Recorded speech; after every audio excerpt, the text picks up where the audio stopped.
আলহামদুলিল্লাহ, কুড়িগ্রাম জেলার রাজারহাট থানার অন্তর্গত রতিগ্রাম হাই স্কুল ময়দানে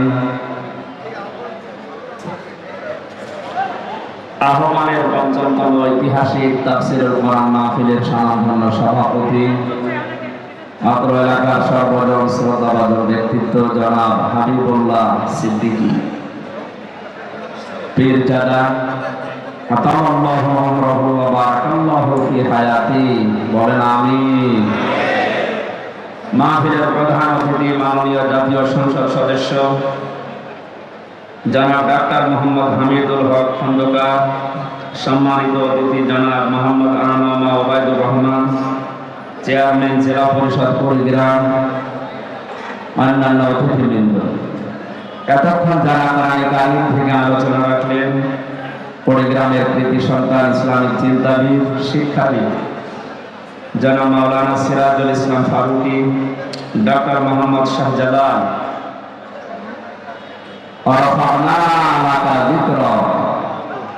দুনিয়া আখিরাতে আল্লাহ তাদের মর্যাদা সম্মান যেন আরো বাড়িয়ে দেয়, তাদের কথাগুলো প্র্যাকটিক্যাল লাইফে আমল করা তৌফিক যেন দান করেন, বলেন আমিন। মঞ্চে বসা ওলামায়ে কেরাম, সামনে বসা মুসলমান ভাইরা, পর্দার সম্মানিত মা এবং বোনেরা, প্রশাসনের ভাইরা, বিশেষ করে রাজারহাট থানার সম্মানিত অফিসার ইনচার্জ, শ্রদ্ধাভাজন বড় ভাই জনাব মুস্তাফিজুর রহমান, আমার সাথে রংপুর থেকে সফর সঙ্গী হয়ে এসেছেন বড় ভাই জনাব শরীফুল ইসলাম শরীফ, মঞ্চে বসা জাতির শ্রেষ্ঠ সন্তান ওলামায়ে কেরাম, ধর্ম নির্বিশেষে এই অনুষ্ঠানে যারা আমরা ইবাদত মনে করে এসেছি, এখন একটা ইবাদত চলছে। কি চলছে? নামাজ পড়া আমরা ইবাদত মনে করি, রোজা রাখা ইবাদত মনে করি, কোরআনে কারিমের জন্য যে সময়টুকু ব্যয় হচ্ছে এইটাও ইবাদত। আফদালুল ইবাদাতি তিলাওয়াতুল কোরআন, নফল যত ইবাদত আছে সবচাইতে উত্তম ইবাদত আল্লাহর কাছে কোরআনের তেলাওয়াত। আমরা যেটা কিছুক্ষণ আগে করলাম, পুরো অনুষ্ঠান যেন আল্লাহ ইবাদত হিসাবে কোরআনের বরকতে কবুল করেন, বলেন আমিন। যে আল্লাহ বিশাল আয়োজনে আমাদের মতো একজনকে কোরআনে কারিমের খাদেম হিসাবে কোরআন থেকে কিছু শোনা বোঝার জন্য ময়দানে সব কাজ বাদ দিয়ে নিয়ে আসলে আমরা খুশি নাকি? খুশি হয়ে বলছি আলহামদুলিল্লাহ। আল্লাহ রাব্বুল আলামিন বলেন, লাইন শাকারতুম লাযিদান্নাকুম ওয়া লাইন কাফারতুম ইন্না আযাবি লাশাদীদ। সূরা ইব্রাহিমের ৭ নম্বর আয়াতে আল্লাহ জানিয়েছে, যদি আমার নিয়ামত পাওয়ার পরে শুকরিয়া আদায় করো, আমি আল্লাহ ওইটা তোমাদের জীবনে লাযিদান্নাকুম অবশ্যই বৃদ্ধি করে দেব। নিয়ামত পাওয়ার পরে কেউ যদি নাশুকরি করে, দাম না দেয়, গুরুত্ব না দেয়, ওর জীবন থেকে ওটা ছিনিয়ে নেব, এতটুকুই না ওই আযাবের ভেতরে ফেলে দেব, বলেন নাউযুবিল্লাহ। এখানে লাইন শাকারতুম শুকরিয়া আদায়, এই শব্দটা মুফাসসিরিন ইকরাম তিনটা বিষয়ের ভেতরে বের করতে পেরেছেন। কেউ যদি কোনো নিয়ামতের শুকরিয়া আদায় করতে চায়, তার পদ্ধতি তিনটা। এক নম্বরে তাকে মুখে স্বীকার করা লাগবে যে এটা ইবাদত, এটা নিয়ামত। আমরা স্বীকার করলাম যে আমাদের জীবনে আজকের এই অনুষ্ঠানটা কোরআনের জন্য, এটা নিয়ামত। এটা কি? অন্য কথা বাদ দিতে পারেন না। দেখতে পাচ্ছি তো আপনাদের কষ্ট হচ্ছে, কি করা যাবে? আর জায়গা নেই, ওইভাবে বসে থাকেন, দাঁড়িয়ে থাকেন, কথা বলবেন। আমরা 1 ঘন্টা 15 মিনিট কথা বলবো। তো গুরুত্বপূর্ণ একটা বিষয় আজকে আলোচনা হবে, খুব স্থির ভাবে, যেভাবে কোরআন শোনার আগে ওইভাবে শুনবেন। সাহাবায়ে কেরামের সামনে নবীজি কোরআনের আলোচনা করলেন, তাদের পিঠের উপরে, মাথার উপরে পাখি এসে বসল, মনে হচ্ছে গাছ। এটা কথা বলতে বৃষ্টি হচ্ছে, দাঁড়িয়ে থাকেন। ছাদের লোকজন সাবধান, তিনতলা ছাদ বলে। আর ওই ছাদে উঠে তারা বসে আছে মোটা মোটা করে পড়েছে।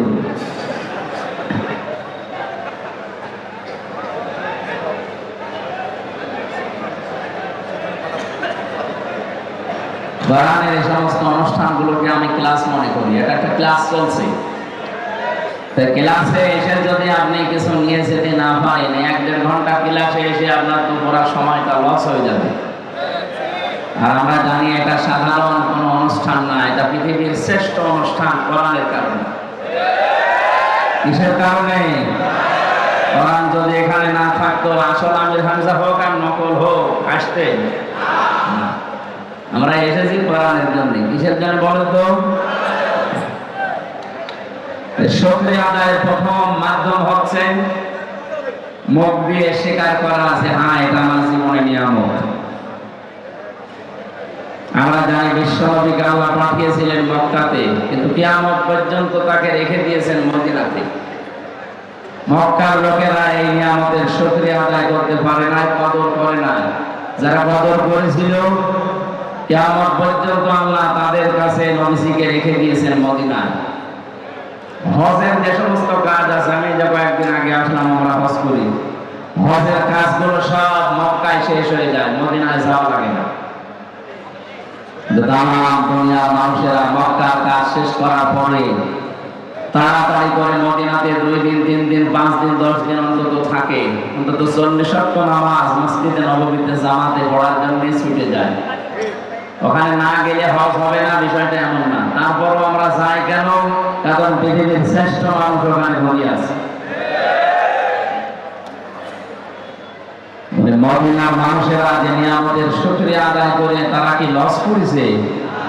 বলেন, কিয়ামত পর্যন্ত নবী ওখানে থাকবে, আর কিয়ামত পর্যন্ত তার উম্মতেরা মক্কার কাজ শেষ হলে দৌড়িয়ে যাবে রাসূলের রওজায় সালাম দেওয়ার জন্য। না, আমরা মুখ দিয়ে যখন বললাম যে কোরআন আজকের এই অনুষ্ঠানের জন্য, এই এলাকার মানুষের জন্য অনুষ্ঠান কোরআনের জন্য একটা নিয়ামত আমরা স্বীকার করলাম। 2 নম্বরে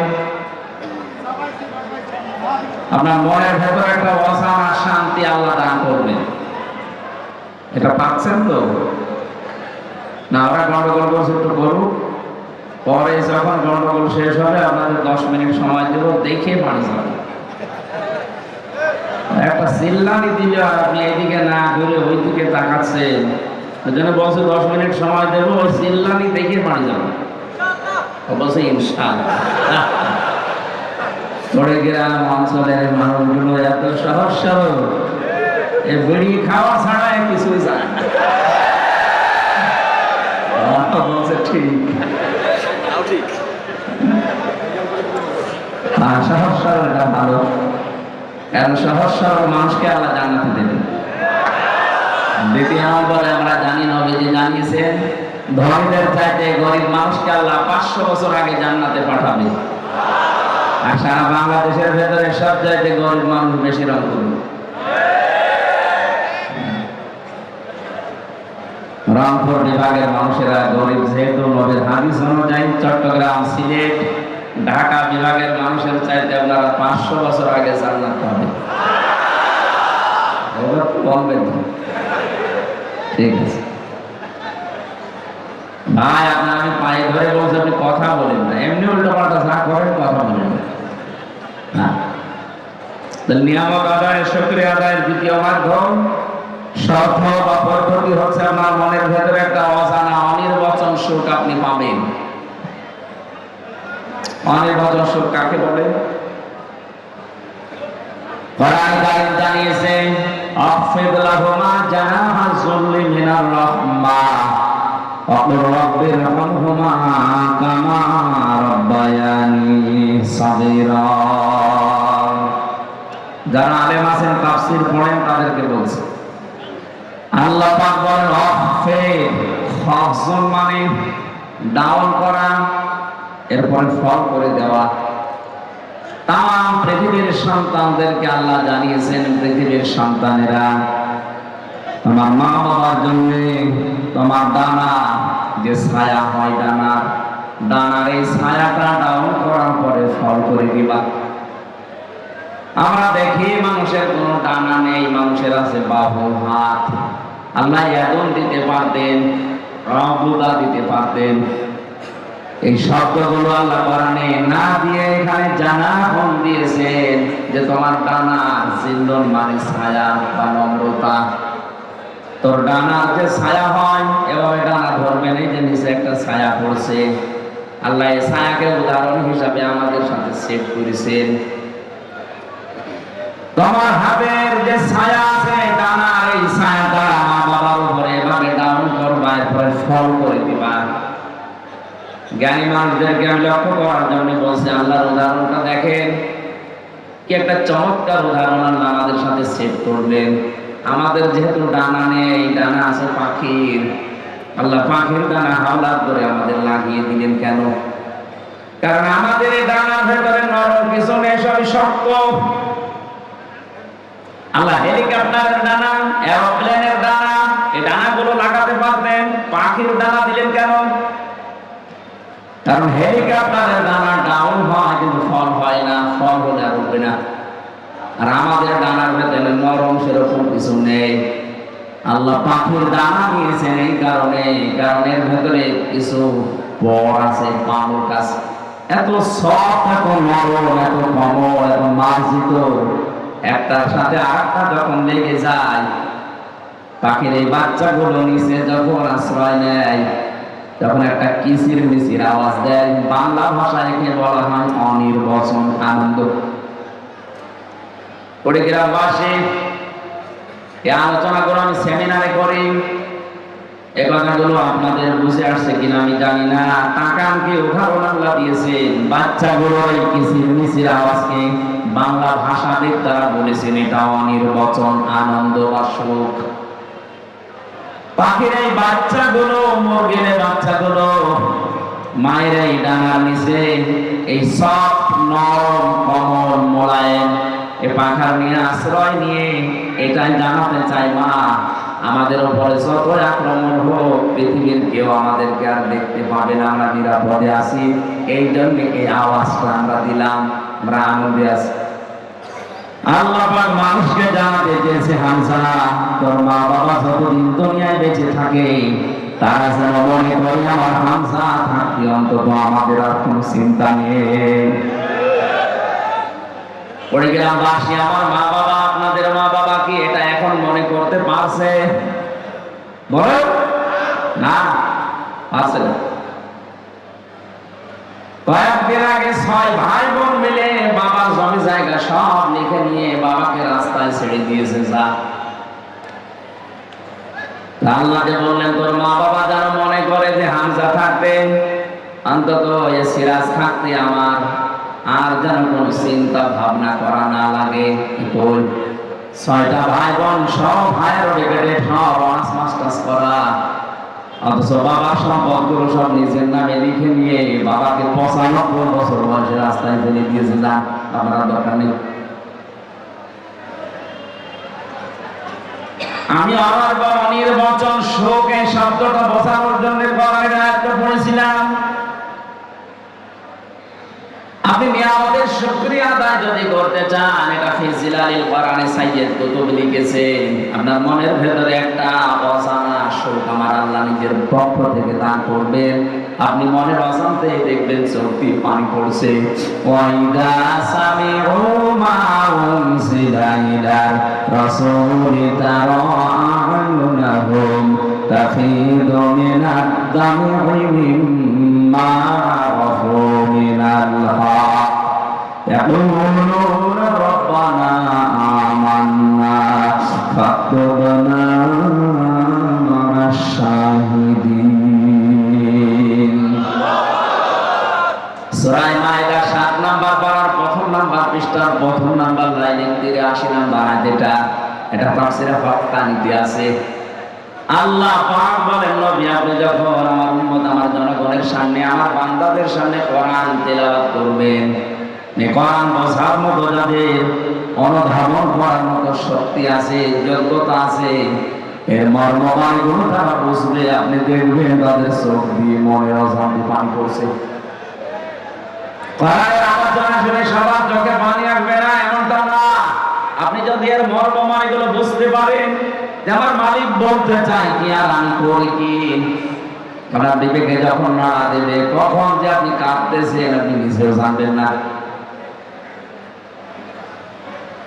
নিয়ামতের শুকরিয়া আদায়ের দ্বিতীয় পদ্ধতি বুঝলাম, মনের ভেতরে একটা আনন্দ লাগা লাগবে। হ্যাঁ, এটা আমি সহ যারা আছি আমার মনে হয় আমাদের আনন্দ আজকে লাগছে। 3 নম্বরে শুকরিয়া আদায়ের শর্ত, এখান থেকে যেটা শুনবেন এটা আপনার প্র্যাকটিক্যাল লাইফে সেট করবেন।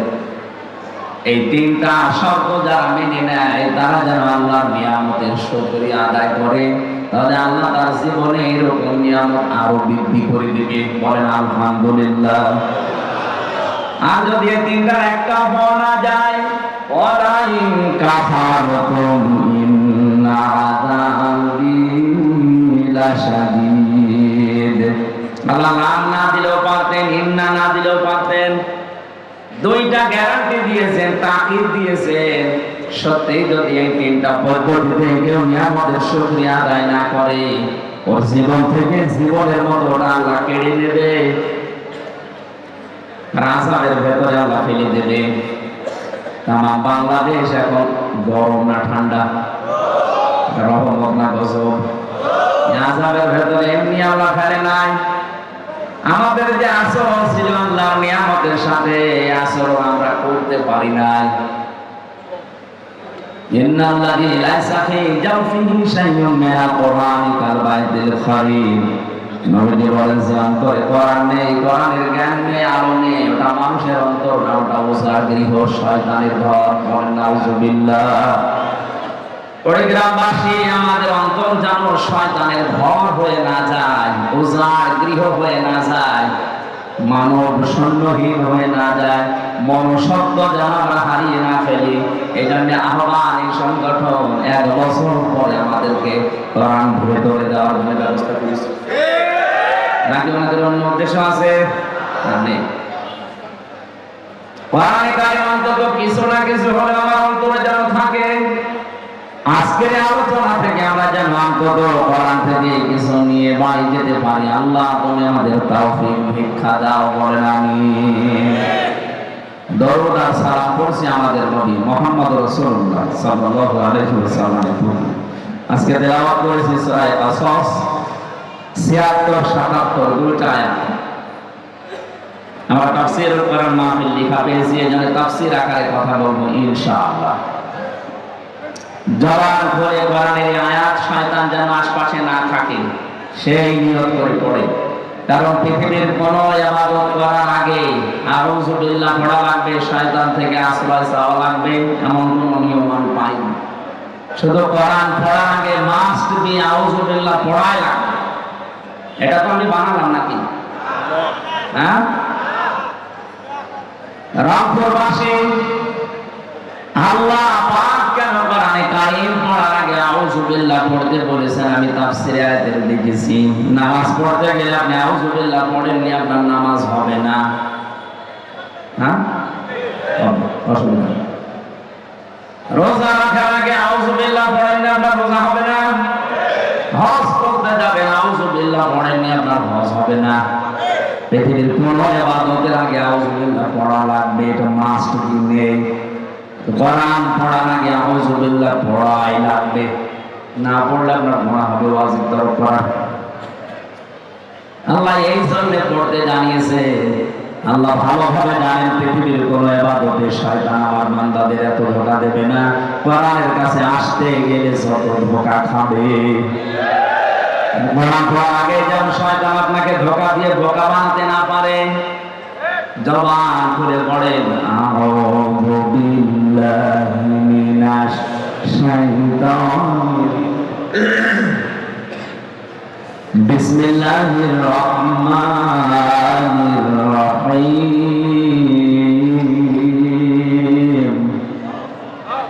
ইন্না কারুনা কানা মিন কওমি মূসা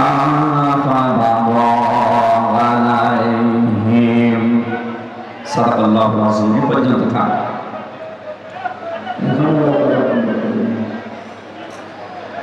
আপনাদের জন্য কি মহাদর করে বাড়ি চলে যাবো?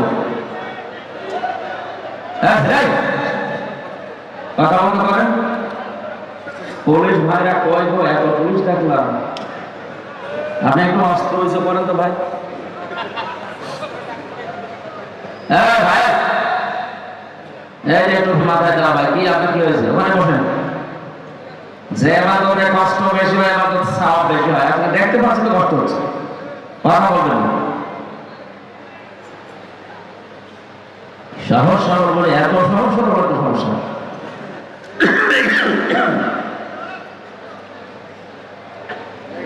আমার ভাইরা, সূরা কাসাস কোন সূরা? কাসাস মানে ঘটনা সমূহ। 88টা আয়াত আছে, 9টা রূপ আছে। হিজরতের আগে নাযিল হয়েছে, এজন্য এটা মাক্কি সূরা। বিশ্বনবী মুহাম্মদ রাসূলুল্লাহ যেদিন মক্কা থেকে মদিনায় হিজরত করবেন, ওই দিন যুহফা নামক স্থানে বারবার কাবার দিকে তাকাচ্ছিলেন, ডাক দিয়ে বলছিলেন, কাবার মালিক, বড় আশা ছিল কাবার পাশে থেকে ঘরের খেদমত করব, কিন্তু এর নিষ্ঠুর সন্তানেরা আমার থাকতে দিল না, আমি চলে যাচ্ছি। আল্লাহ পাক ঠিক ওই সময় সূরা কাসাসের 85 নাম্বার আয়াতটা সহ পুরা কাসাস সূরাটা ওই জায়গায় নাযিল করেছেন। এখানে কয়েকটা শিক্ষা বের হয়, ভালোভাবে শুনবেন যেহেতু ক্লাস চলছে। কোরআনে কারীম জানাচ্ছে, ইন্নাল্লাযী ফারাদা আলাইকাল কুরআনা লারাদ্দুকা ইলা মাআদ। আল্লাহ পাক বলেন, হে নবী, কাবার দিকে আপনার চাহনি, আপনার আকাঙ্ক্ষা, আপনার তাকানো দেখে আমি বুঝতে পেরেছি কাবার প্রতি আপনার ভালোবাসা। যান, আপনি মদিনায় চলে যান, আপনাকে আমি গ্যারান্টি দিলাম, যেখান থেকে পাঠাচ্ছি আবার এই মক্কাতে আপনাকে আমি ফেরত নিয়ে আসবো। জোরে বলেন সুবহানাল্লাহ। প্রমাণ হয়, কোরআনে কারীমের উপরে থাকতে গিয়ে যদি কেউ কণ্ঠাসা হয়ে যায়, নিজের এলাকায় থাকতে না পারে, যদি হিজরত করাও লাগে, মহান আল্লাহ কোরআনের ইজ্জতে ওই জায়গায় সম্মানের সাথে আবার মৃত্যুর আগে ফেরত নিয়ে আসবেন। লারাদ্দুকা ইলা মাআদ দিয়েছেন আল্লাহ, নামটা না দিলেও পারতেন। এটা দিয়ে গ্যারান্টি দিয়েছেন কিয়ামত পর্যন্ত। এটা শুধু রাসূলের জন্য না, যারা কোরআনের জন্য কষ্ট স্বীকার করবে, জুলুম, নির্যাতন, অত্যাচার, ষড়যন্ত্রের শিকার হবে, বাড়িতে থাকতে পারে না, এলাকায় থাকতে পারে না, দেশেও থাকতে পারে না, এই মানুষগুলোর জন্য সুসংবাদ, আপনাকে আমার আল্লাহ এলাকাতে মরণের আগে নিয়ে যাবেন বাদশাহীর সম্মান দিয়ে।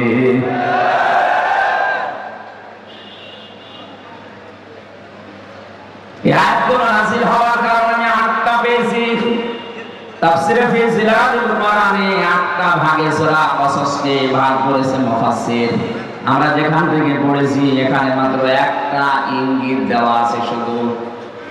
খুব খেয়াল করে শোনেন, নবী যখন প্রচার করছিলেন কোরআনে কারীম, ওই সময় তাকে মেরে ফেলার জন্য একটা সিদ্ধান্ত নেওয়া হয়েছিল। দারুন নাদওয়ার এই বৈঠকে, তার মানে আবু জেহেলের ওই সময় সংসদ ছিল দারুন নাদওয়া। এই সংসদ ভবনে আবু জেহেল 24 জন তার পার্লামেন্টের যে সদস্য আছে তাদেরকে নিয়ে বসে তড়িঘড়ি করে সিদ্ধান্ত নিচ্ছিল মুহাম্মদ রাসূলুল্লাহর ব্যাপারে। সিরিয়া থেকে এক মুরব্বির সুরত নিয়ে শয়তান নিজে ওই বৈঠকে হাজির। এক একজন এক একটা পরামর্শ যখন দিচ্ছিল, খুব ভালো করে মিলাবেন কিন্তু, বিভিন্ন পরামর্শ যখন দেয়, কেউ বলে আবার ওনাকে জেলখানায় পাঠিয়ে দেন, 3 বছর তো বন্দী অবস্থায় ছিল। যেই বলে জেলখানায় আবার পাঠিয়ে দেন, ওই যে মুরব্বী, দাড়ি বড় বড়, জোপা গায়ে দিয়ে, পাগড়ি মাথায় দিয়ে, হাতে তসবিহ নিয়ে এক কোনায় বসে আছে। এই মুরব্বী বারবার ভেটো দেয়, কি করবেন ওরে জেলখানায় দিয়ে 3 বছর রাখার পরে দেখবেন না ওর জনপ্রিয়তা আরো বেড়ে গেছে। বলছে ঠিক আছে, তাহলে এটাই হবে না, আর কি করা যায়? আরেকজন পরামর্শ দিচ্ছে, এক কাজ করেন, দেশ থেকে তাড়িয়ে দেন, সবাই প্রায় ওইদিকে রাজি রাজি, হঠাৎ ওই মুরব্বী বেটো দিয়েছে না, দাঁড়িয়ে দিয়ে করবেন কি, ও বাইরের দেশে যে দল পাকাবে। সবাই এবার ঘুরে তাকাচ্ছে, কি গো কোন মুরব্বী তুমি, তোমার তো দেখি নাই। তোমরা মুরব্বীর কথা শোনো যে দেখবা।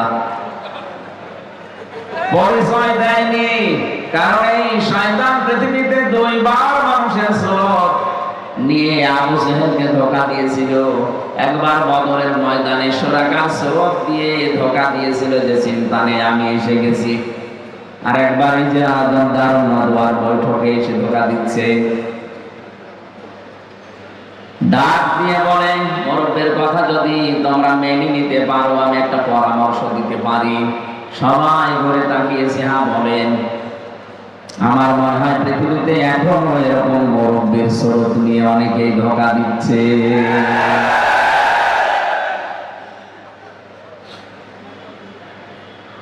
পৃথিবীর কোন জালেমরা এত বড় বড় সিদ্ধান্ত নেয় না, কিন্তু আলেম নামে কিছু জালেম বড় বড় পাগড়ি নিয়ে জোর বানিয়ে সিরিয়ার এই শয়তানের স্রোত নিয়ে এসে এমন এমন তাক লাগায়, ধাক দেয়, শেষে জালেমরা পর্যন্ত দিক দাঁড়া হারিয়ে ফেলে। ডাক দিয়ে বলছে, তোমরা এক কাজ করো, লোকটাকে ছেড়ে দিলেও হবে না, দেশ থেকে তাড়িয়ে দিলেও হবে না, ওর চ্যাপ্টার ক্লোজ করে দাও, মেরে ফেলো।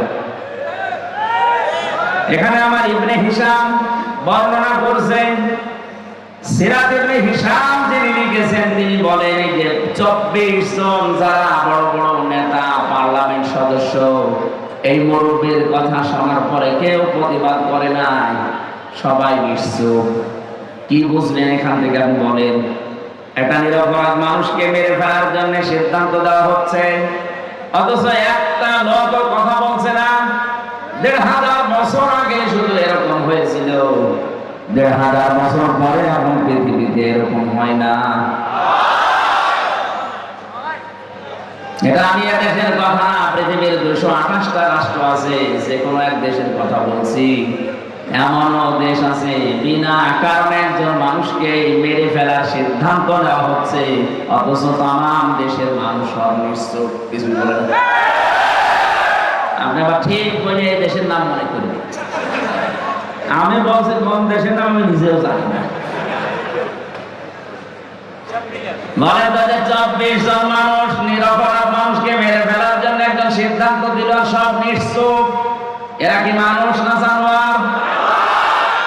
সবই তো মানুষের সুরত নিয়ে আছে, একটাও কথা বলে না।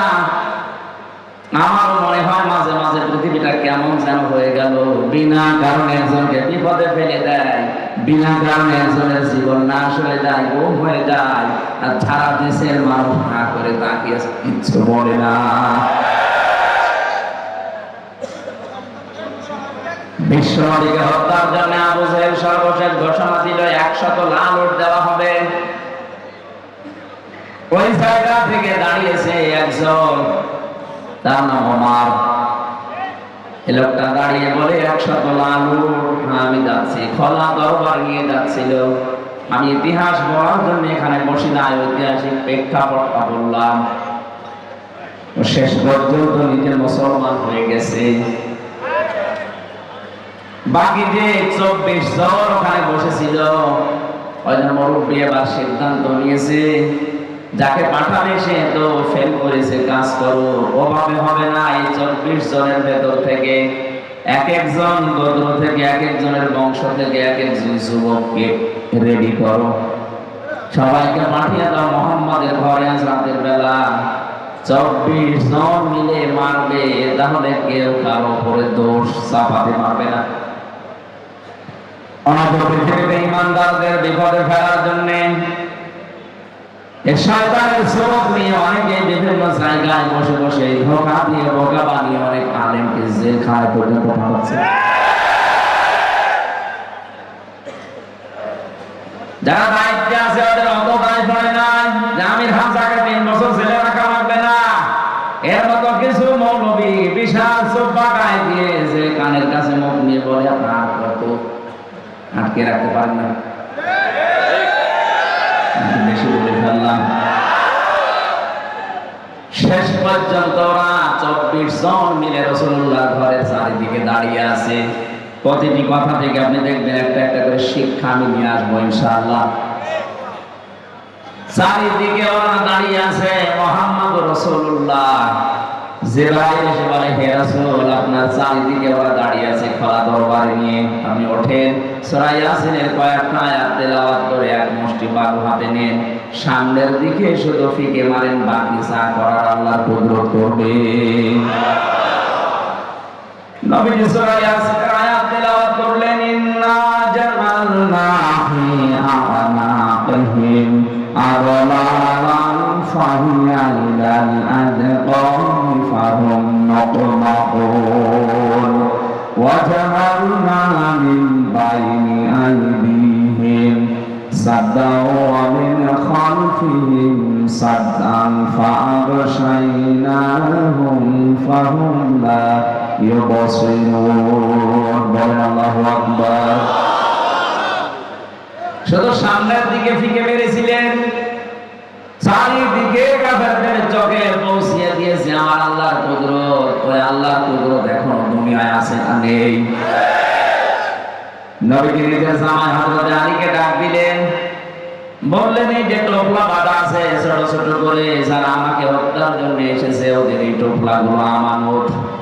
আমি যদি এখন এগুলো নিয়ে পালিয়ে যাই তাহলে আমার আল-আমিন নামের কলঙ্ক হবে। কোন নামের? আরো জোরে। ওরা আমাকে আল-আমিন নাম দিয়েছে, আস-সাদিক নাম দিয়েছে। এখন যদি এগুলো নিয়ে আমি পালিয়ে চলে যাই রাতের আঁধারে, আমার আল-আমিন নামের কলঙ্ক হয়ে যাবে। সুতরাং তুমি আমার বিছানার উপরে আমার চাদর গায়ে দিয়ে মোড়া দিয়ে শুয়ে পড়ো, বাকি যা করা আমি তোমার বলি। চাদরটা সামনের দিকে একটু মুখ দিয়ে রাখবা, পা দিয়ে পেছনে আটকিয়ে রাখবা। 3 দিন পরে মদিনায় আমার সাথে দেখা করবা। আর এখানে যে কয়টা টোপলা আছে প্রত্যেকের নাম লেখা আছে, ঠিকানা দেওয়া আছে। সকালবেলা তার বাড়িতে যেয়ে পৌঁছিয়ে দিয়ে আসবা। কয়েকটা কথা বলেছিলেন নবীজি তাকে। 1 নম্বরে চাদরটা মোড়া দাও, 2 নম্বরে 3 দিন পরে আমার সাথে মদিনায় দেখা করো, 3 নম্বরে আমার গুলো নাম অনুযায়ী বাড়িতে পৌঁছিয়ে দাও। হযরতে আলী বলেন, ওই সময় আমার 100% নবীর কথা বিশ্বাস হয়েছে, অন্তত 3 দিনের ভেতরে আমার মরণ হবে না। 3 দিনের ভেতরে যদি আমি মরে যাই তাহলে নবীর কথা মিথ্যা হয়ে যাবে, আর আল্লাহ পাক নবীকে মিথ্যাবাদী বানাবেন। সুতরাং 3 দিন আমার চিন্তা নেই। নবীজি চলে গেলেন ওখান থেকে। কাফেররা ওই সময় এসেছে, ঘরের ভেতরে প্রবেশ করে বিছানার উপরে তাকে দেখে বলে, তো পাওয়া গেছে, একজন বলে দাও তো, আরেকজন বলে দাও দেখি। পাওয়া যখন গেছে তখন শান্তি নিয়ে মারা যাবে, আগে মুখটা দেখি। চাদর নিয়ে টানাটানি করে। হযরতে আলী বলে, নবীজি আমাকে বলেছিল হাত দিয়ে শুধু শক্ত করে ধরে রাখবা, আমি ধরে রেখেছিলাম। ওরা 24 জন মিলে টানাটানি করে, চাদর ধস্তাধস্তি করে, খুলতে পারে না। আমার মনে হচ্ছিল তাম দুনিয়া সব যুবকেরা যদি আজকে আমার চাদর ধরে টানাটানি করে, খোলা সম্ভব না। কি শক্তি আমার আল্লাহ আমার হাতের ভেতরে যেন দিয়ে দিয়েছে। মনে মনে ভাবছিলাম আমি ধস্তাধস্তি করতে থাকবো যতক্ষণ ওরা আমাকে মেরে ফেলার সিদ্ধান্ত না নেয়। কারণ আমি যতক্ষণ সময় কাবল করবো, ওদিকে আমার আল্লাহর নবী 2 পা হলো মদিনার দিকে এগিয়ে যাবে। মুসলমানেরা নবীজি আজকে নেই, বিশ্ব নবীর ওয়ারিস আছে, তাদেরকে সামনের দিকে এগিয়ে দেওয়ার জন্য যদি এরকম কারোর সাথে ধস্তাধস্তি করার আগে সময় ক্ষেপণ করবে, আশা থাকবে নবীর ওয়ারিসরা 2 পা হলেও দেশে এগিয়ে যাবে। কথা কি বললাম আপনি না বুঝলেন? এ বুঝেছে? কথা বুঝলেন? আপনার হয়তো ওইরকম ক্ষমতা নেই। বাতিল যখনই আসবে, রাম আর বামরা যখনই বিভিন্ন স্রোত নিয়ে আসবে আলেমদের বিপক্ষে অবস্থান নেওয়ার জন্য, আপনি ধস্তাধস্তি করে হলো, নড়াচড়া করে হলো সময় ক্ষেপণ করবেন, বাধা দেবেন যেন আলেমরা একটু এগিয়ে যেতে পারে। হযরত আলী বলেন, যখন ওরা আমাকে মেরে ফেলার সিদ্ধান্ত নিয়ে ফেলেছে যে না আর দরকার নেই, তখন আমি ছেড়ে দিলাম। আমার মুখটা দেখার পরে গরম দেয় কে, কোথায় মোহাম্মদ, তুমি এখানে কেন? বললাম তোমাদের এত কথার জবাব দেওয়ার জন্য আমি এখানে শুয়ে পড়ি নাই, শুয়ে আছি একটা কারণে। ওই যে টোপলাগুলো দেখতে পাও তোমাদের আমানত রাখা আছে, যার যারটা আমি তার কাছে পৌঁছিয়ে দেব। ও বাংলার মুসলমানেরা, কি বুঝলেন এখান থেকে? শুধু শোনা না, যে নবীর জীবন মরণ নিয়ে টানাটানি, নিজের জামাইকে যিনি মৃত্যুর বিছানায় রেখে যাচ্ছে, তারপরও যেন আমানতের দায়িত্ব নষ্ট না হয়। আজ বাংলার ১৬২৮ জন মানুষ দায়িত্বে আছেন।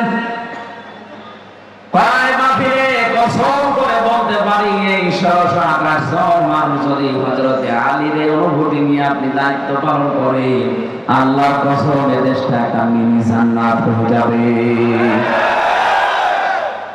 কেউ এই দেশের সম্পদ নিয়ে আর বেগম পাড়া বানাবে না, কারণ এটা আপনার সম্পদ না। এদেশের কোন মানুষের ক্ষমতা নেই নিজের পয়সা উপায় করে বেগম পাড়া বানানো, এটা সব জনগণের সম্পদ। এটা তো আমানত হিসাবে আপনি পেয়েছেন।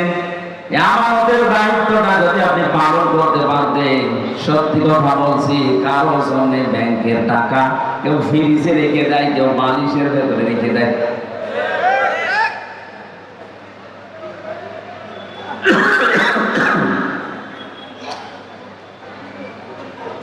হযরত আলী বলেন, প্রত্যেকের কাছে আমি এটা পৌঁছিয়ে দিচ্ছিলাম।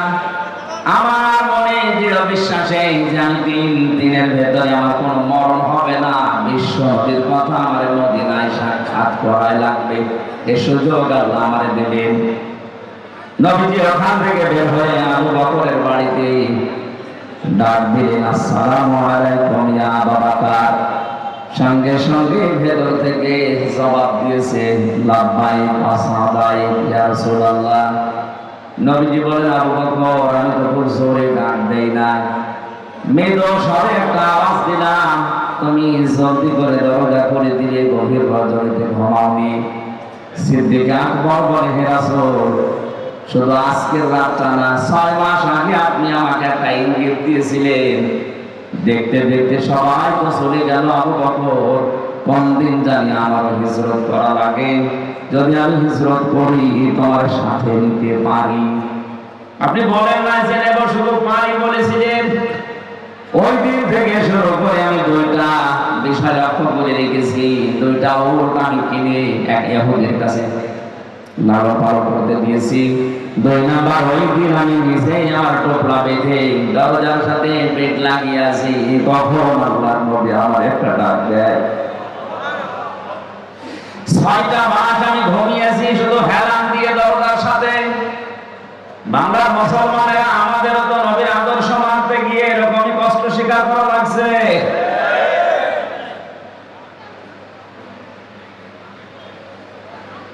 বিশ্বনবী হযরত আবু বকরকে সাথে নিলেন।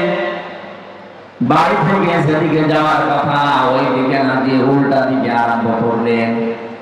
নিজের সন্তান আব্দুর রহমানকে দিয়ে ওই ইহুদিকে খবর দিয়ে বললেন, 2টা উট নিয়ে আসো। 2টা উট নিয়ে তারা গেলেন। গায়ের সোর যেখানে 3.5 কিলোমিটার প্রায় আমি নিজে উঠেছিলাম, মুহাম্মদ রাসূলুল্লাহ ওখানে যে 3 দিন অবস্থান নিয়েছিলেন। আল্লাহ রাব্বুল আলামিন বলেন, আমার নবীকে আমি সাহায্য করেছি, শুধু ওই সময় না, কিয়ামত পর্যন্ত যে সাহায্য করব তার প্রমাণ আমি আল্লাহ রেখে দিয়েছি। ওই জায়গায় যে বাবলা গাছটা কাজ হয়ে ওই গর্তের মুখে সঙ্গে সঙ্গে কবুতর এসে বাসা বেঁধেছে, মাকড়সা জাল বিছিয়েছে। হযরত আবু বকরকে নবীজি বললেন, ক্লান্ত হয়ে গেছি, সারা